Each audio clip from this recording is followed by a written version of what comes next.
Up next.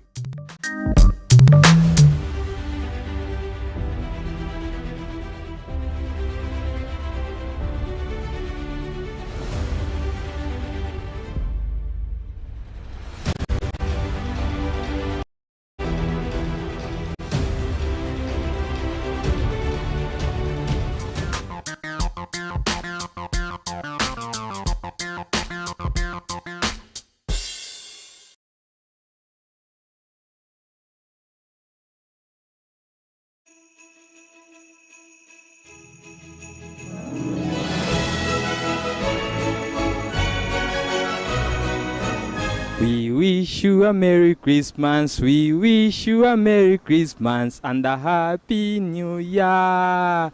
Yo, it's your boy Alan Gamori, straight out of Ndejje University TV, and I'm here to wish you a Merry Christmas and a prosperous Happy New Year.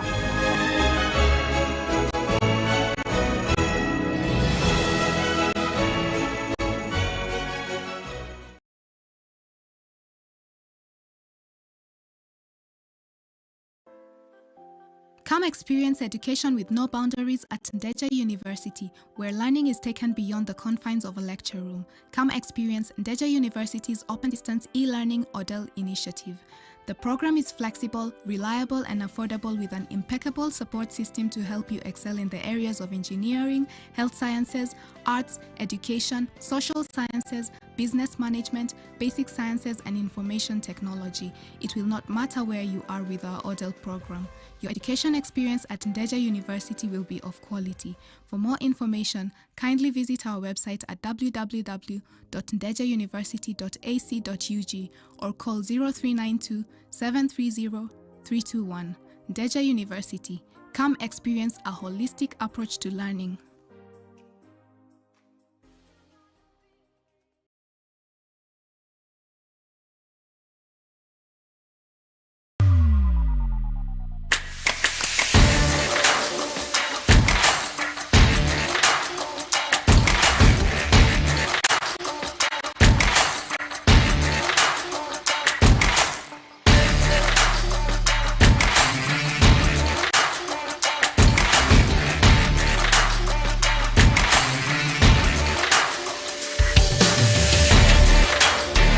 Ndejje University TV, your source of knowledge and wisdom.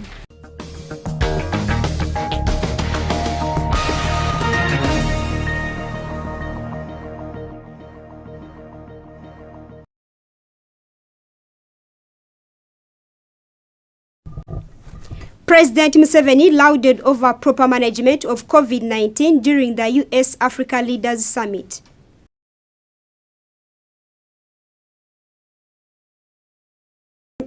MP Zake's disciplinary probe continues in his absentia.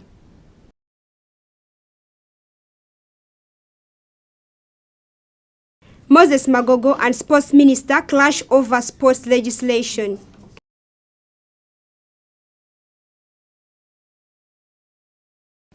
And in sports, Ndejje University team flagged off for the East Africa University Games in Luwero.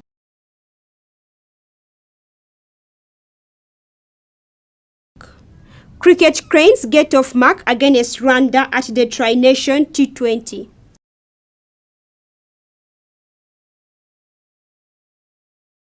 Wakiso Giants see off Bright Stars as KCCA and Vipers are held.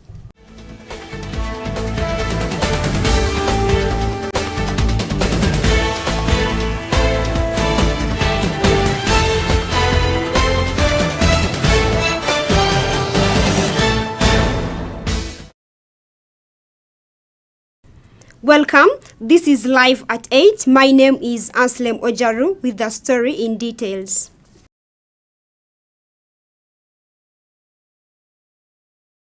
At the US Africa Leaders Summit in Washington, the president of Botswana lauded President Museveni for proper management of COVID-19 pandemic. Let's take a look.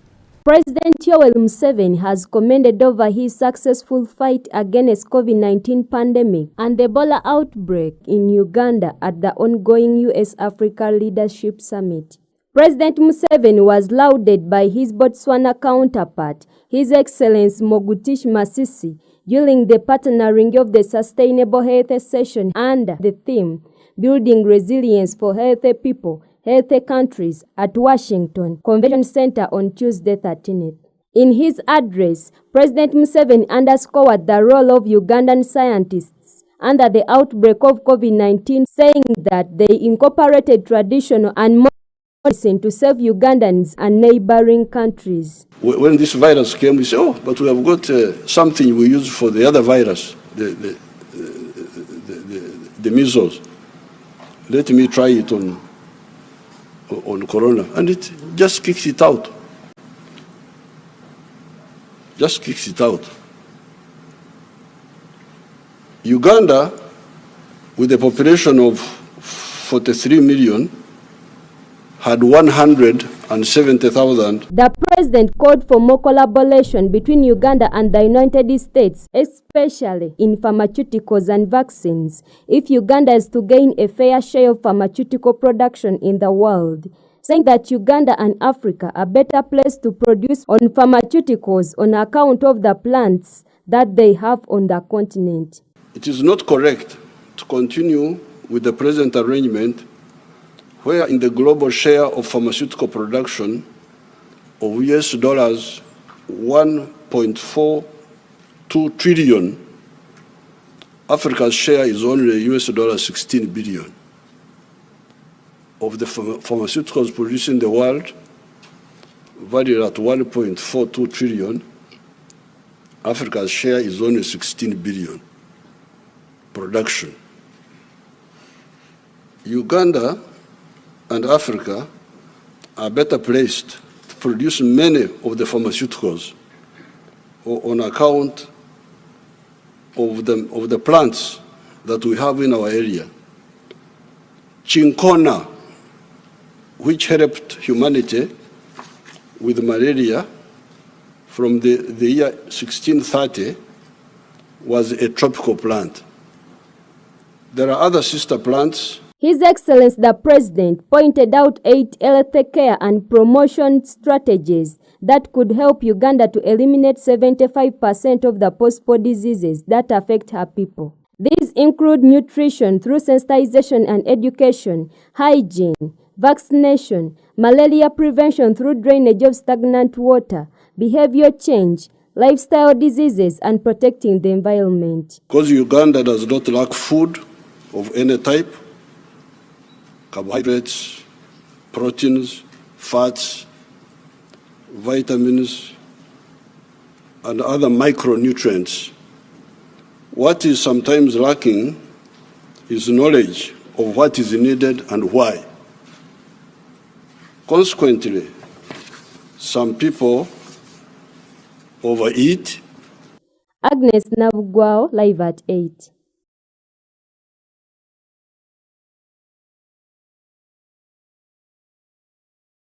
Thank you, Agnes. The Parliamentary Committee on Rules, Discipline and Privileges, led by Honorable Abdu Katuntu, has started the investigations into the alleged misconduct of Mityana Municipality MP Francis Zake. Francis Zake is accused of breaking parliamentary rules of procedure when he disobeyed the Speaker on the 29th of November. Let's take a look at the story. The decision we had taken was that this is a matter which complaint arises from just what took place in the House. So we just have to look at the answer and review the footage, that's all. During the plenary sitting on 29 November 2022, the Deputy Speaker of Parliament, Honorable Thomas Tayebwa, sent Mityana Municipality MP Honorable Francis Zake to the disciplinary committee over the alleged contempt of parliamentary rules of procedure. Zake is accused of refusing to adapt the Deputy Speaker's orders, leading to interruptions of the plenary proceedings that day. Zake is said to have continued with his submission of the alleged abduction of opposition supporters against the guidance of Honorable Tayebwa, who was presiding over the House that day. This Tuesday, 13th November, the committee chaired by Bugweri County MP Honorable Abdu Katuntu started the probe into Zake's alleged misconduct. The committee was, however, shocked to learn that Zake had traveled to the United States of America on official duties of his political party National Unity Platform. Honorable Chair, I communicated to Honorable Zake. I sent the communication to him on WhatsApp because I tried reaching him on phone that day. but his funds were not going through. So I sent the letter to him on WhatsApp. I sent the letter to him on his email, and also gave copies to the Office of Leader of Opposition and the Office of the Chief Opposition Whip. So subsequently, Honorable Zake responded on WhatsApp, and in his response, he indicated that he was away in the US for official duties of his party. Honorable Abdul Katuntu cited Rule 112 of the Parliamentary Rules of Absence, which dictates that any member of Parliament opting to be away from parliamentary sittings must obtain leave of absence from the Speaker of Parliament. Thus, the committee is yet to inquire from the Office of the Speaker regarding Honorable Zake's trip to USA. And Rule 112 says, every member shall attend the sittings of the House unless leave of absence has been granted to him or her by the Speaker. So any member who is absent from parliamentary duties should first obtain permission from the Speaker, and it's possible inform the Speaker. So it's my view, colleagues, that we write to the Speaker and seek information whether the Honorable Zake sought leave, and if so, when is he coming back, so that we are aware when we should convene next. Because the other option is to adjourn this matter signed, meaning without a date. But under our rules, we are supposed to be working under some timeline. So it will not be possible for us to adjourn this matter signed. The committee also received video footage of the November 29th session to clearly ascertain the true occurrences under which they are to make basis on their ruling. The committee also received witnesses who included the team from the Parliamentary Answered, led by Moses Walatum, and the other team from the Department of Parliamentary Police CCTV section, led by Stephen Agaba. The Answered and the video recordings captured by the Parliamentary Broadcasting Department were viewed in the presence of the media as the committee members keenly followed. The Division Police Command of Parliament of Uganda, Stephen Agaba, also presented the CCTV footage captured on that day when Honorable Francis Zake is alleged to have committed contempt of parliamentary procedures. Mr. Chairperson, allow us to present the CCTV footage on that day as requested by the committee. The committee probe was adjourned to a later date next year in consideration of the festive season as they await the Speaker's response on Zake's return date. Frank Senabulia, live at 8. I will not proceed, just forward, because we are not going to ask questions.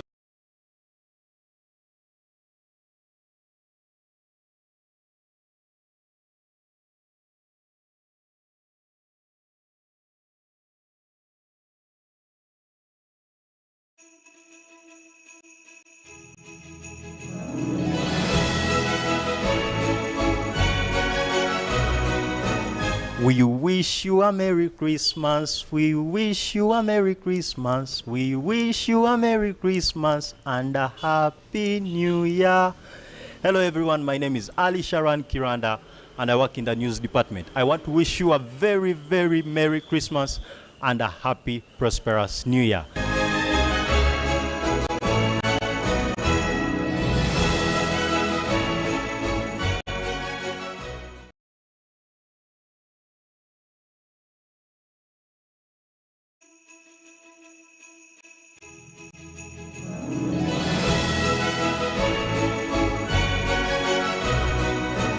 My name is Dr. Primrose Nakazwe and I'm the Director of Research and Innovations at Ndejje University.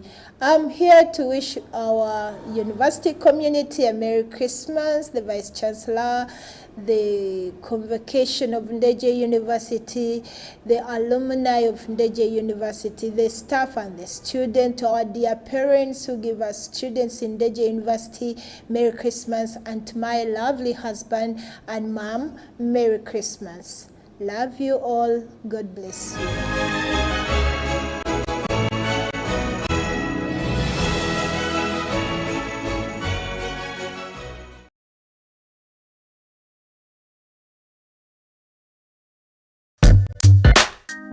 This week, Omulabi wa Ndejje University TV niyo program obulamu zaabu. These are the patients.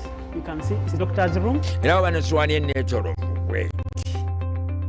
kimu kyakuna kubereka emmere ereeta amaanyi. Mweno program tugenda batukutuusaako abasawo abakugu ab'enjawulo. Oxygen will then come from the bag to the patient. Afuna kye bayita cardiac arrest or heart attack. Bakwaayo obukerenda. We can see the compartment for antimalarials. Abalwadde ba sukaali ne pressure tebalya masavu ga bisu. Ebyo byonna mweno program obulamu zaabwe.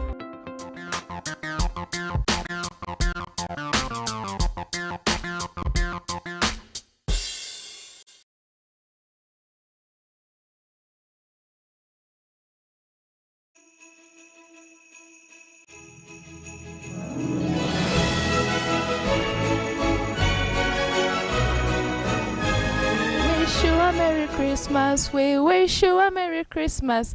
Yo, this is your girl Vivian Pro of the Varsity Express. Here I come to wish you a Merry Christmas and a Happy New Year. Thank you for watching Ndejje University TV. Thank you for watching the Varsity Express. See you next year. Vibes on vibes. Happy New Year. Bye.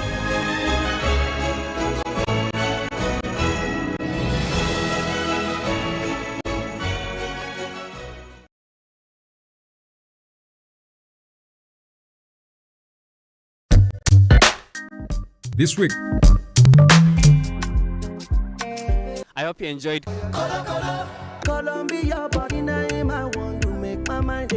Trending music.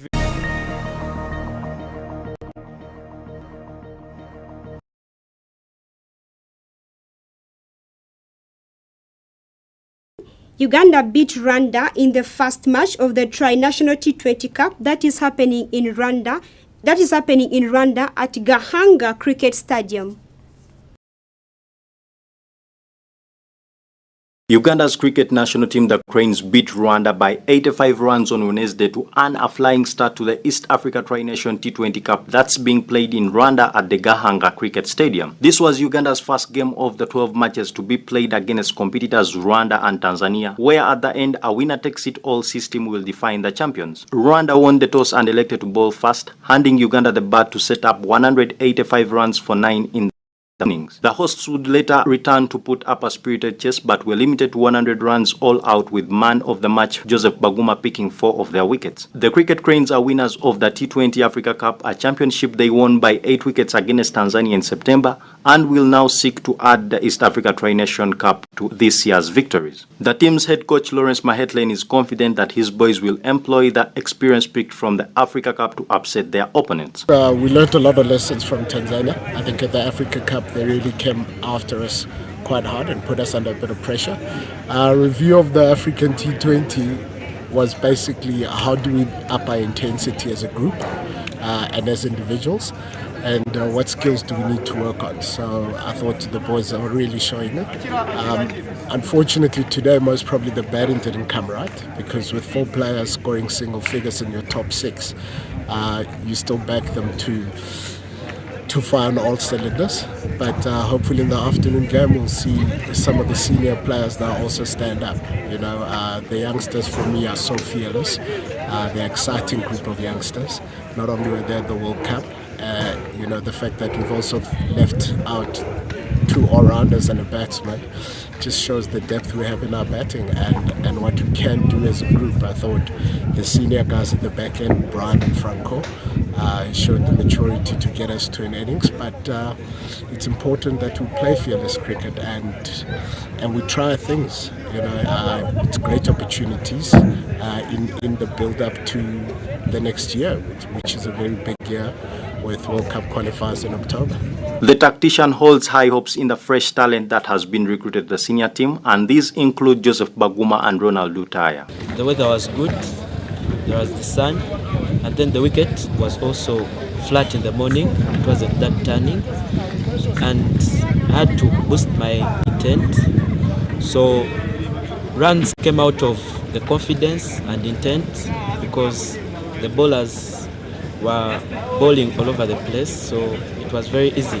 Despite losing an early wicket, debutant Ronald Lutaya got back on his feet running to reaffirm his contribution to his side's victory. In the other matches played so far at the tournament, Tanzania beat Rwanda by 66 runs in the first game and by 5 wickets in game 2 to take an early lead at the Gahanga Cricket Stadium. Meanwhile, the Victoria Pearls, who are in Kenya for the Women's T20 International Tournament, hosts Kenya by 8 wickets before thumping Qatari women on Wednesday by 7 wickets with 61 balls to spare. They play Tanzania on Thursday tomorrow at 10:30 a.m. before the two meet again on Saturday in Game 7 of the tournament. Ali Sharan Kiranda, live at 8.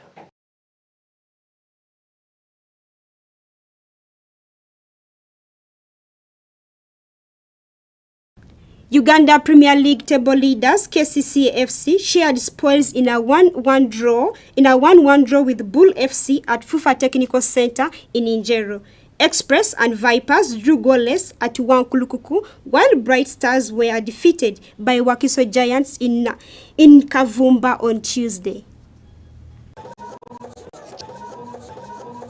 KCCA missed an opportunity to open a sizable gap at the top after sharing spoils with Bull in a 1-1 draw at Fufa Technical Center in Njero. Top space in front, one with that cross, header through, not there. Another chance here for Siwa. It's in. Vincent Siwa. They had to come from a goal down as Julius Poloto scored a minute into the second half to cancel out Vincent Ziwa's first half strike. Shaban Mohamed on the waiting side. Poloto! 1-1! Even with the result, the Kasasiro boys remain top with 26 points, 2 better than second, third and fourth placed Wakiso Giants, the only winners on the day.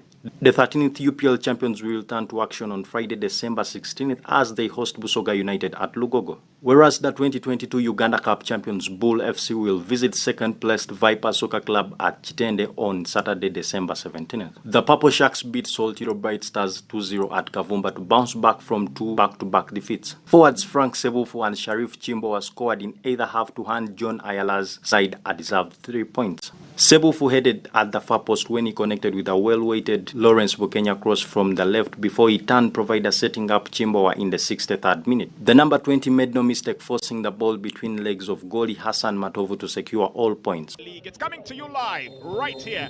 At Mutesa 2 Stadium Wankulukuku, reigning champions Vipers fired blanks in a goalless stalemate with 7-time winners Express FC. He started playing at how old? As Akwandanaho gets a chance but cannot put it on target.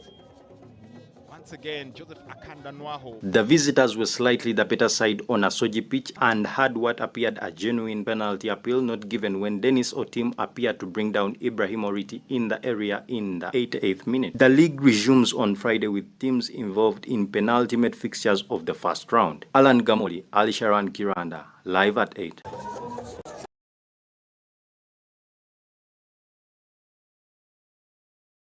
And in sports, Ndejje University sports team has been flagged off for the East Africa University Games that are to take place in Luwero. 43 other universities are expected to join Ndejje on Friday. Let's take a look.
With only one day for the East African University Games to kick off, Ndejje University sports team has set off today morning from the university's Kampala campus to main campus Ruel for the game.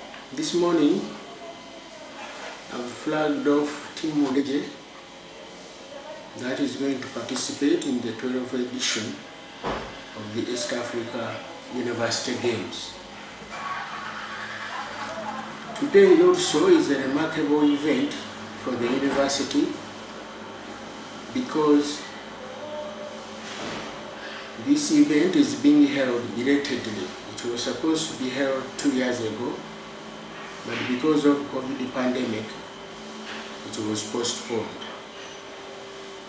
But also at the same time, we didn't anticipate the challenges of the post-COVID era. But to witness that we have flagged off this number, 250 of athletes going to participate in 17 games, is,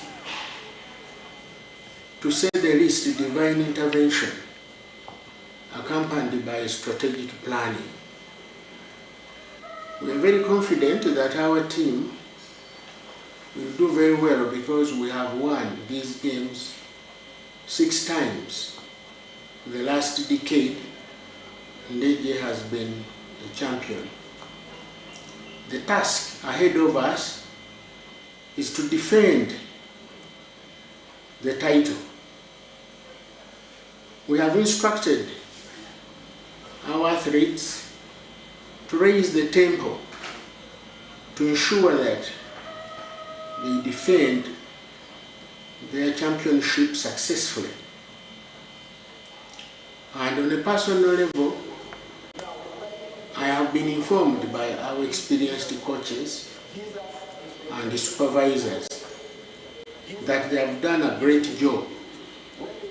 And for us, we have provided amicable ambient in which our athletes have trained. It is hard sometimes to defend a championship and yet you're also hosting. And at the same time, the environment under which we are doing this dual role. But with God's intervention, faith and hope and love, we are going to succeed. I thank you. Professor, how are these games going to add on Ndejje's credibility? Ndejje has been a champion for so many years, but what are these ones going to add on Ndejje? Now, this is a succession of success, and the world, internationally and regionally, we are known that we are good organizers. And as a university, a private university to see the least, to be doing this, I'm sure successful games will show that we have credible people here, we have dependable officers, and our visibility, I'm sure, will be enhanced. What I know is that our partners, private and public, have been convinced that we are credible people. So these games will just add on to that credibility, and I'm very happy about it. Other teams from East African region are expected to join Ndejje on 16th December. Different sports teams of Ndejje University are well aware of the competitions and have had enough training to present the best. Ndejje Amos, badminton Ndejje captain. I'm glad that finally we have had a flag off. Games are so close, and I know with good preparation we have had, with the very good players, we are going to make it, we are going to win these games, and I assure you, we are the defending champions, and we are going to defend this championship, we are going to win it. The final list released by the organizers, 44 universities have been confirmed, among which Uganda has the biggest number of 20 universities, followed by Kenya with 16, and the rest are from Tanzania. My name is Nesanga Tusibilit. I'm volleyball captain in Ndejje University, and I play for Ndejje University football. I prepared 100% for the games because we have been on ground training for the last 2 weeks. So we have been equipped with different skills to make sure that we outroll everyone and be the best at the game. So we are very ready to perform to our best and come out as winners as always.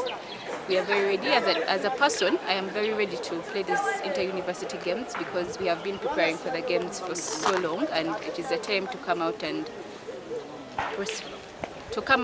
deliver what we have prepared. Instead of the expected 4,000 athletes, a total of 2,685 athletes will compete in the 20 disciplines over 5 days at Ndejje main campus in Luweero. This is the 12th edition of the competition, the second to be played in Luweero, and the 5th to be hosted in Uganda. According to the document signed by the Federation of East African University Sports Secretary General, Brian Nsubugamiro, the group stages' seeding was based on the top 4 finalists at the 11th edition that happened in Dodoma 2018. As per the rules, the 2 top teams per group will proceed to the semi-finals. Sports disciplines with 6 or fewer confirmed teams like rugby, women's handball, women's volleyball, women's beach handball, and goalball shall be organized as a round robin. To pull off the games, Ndejje SS and Bombo Army Barracks will help host some activities. President Museveni will honor the event as the chief guest. Sarah Chirabo, live at 8.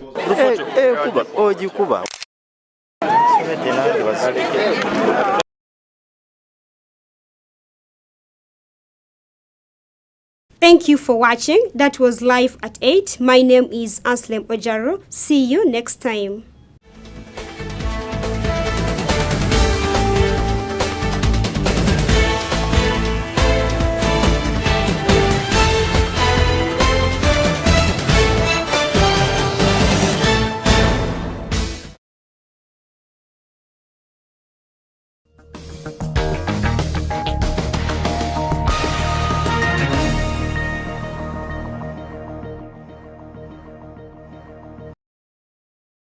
We at Ndejje University wake up with a dream to be different, and the desire to do more.